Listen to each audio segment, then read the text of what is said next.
welcome to Anatomy Bites. A new member with us today, the wonderful skeleton. Anatomy Bites! It could be a pretty crazy subject, anatomy. No matter how you shake it, we need to add some of that knowledge to our lives. But I'm gonna tailor it in such a way that it appeals to our gesture drawing. Like, so there's so many bones and little things that we can go crazy learning some basics and some fundamental stuff, and some of the really important cues I think will be a great place for us to start and relate it to this thing of gesture, finding emotion in our drawings and telling that story.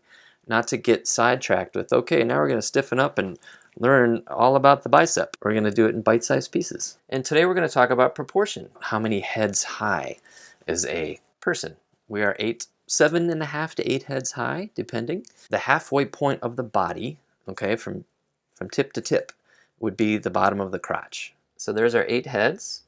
And I went ahead and figured out the mile markers. I've slowly ingrained these into my brain over the years. And it helps when I'm in a complicated pose or something's twisting and moving, and I'm like, okay, how's my proportions, you know?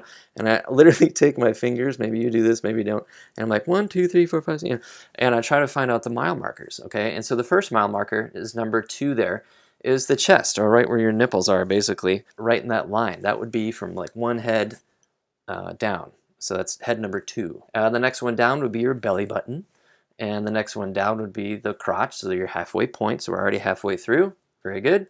The lower femur, so it's basically above the kneecaps, right?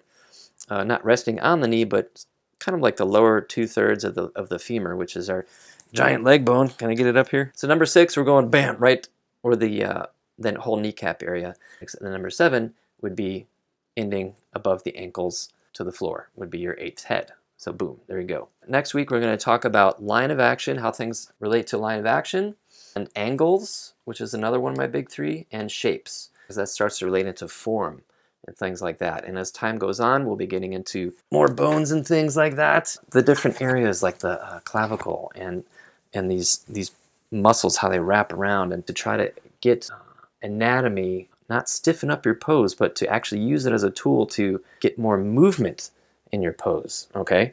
And so that's how we're going to approach this thing. So we're pushing our stories, okay? Because that's why we're here. All right. Anatomy Bites!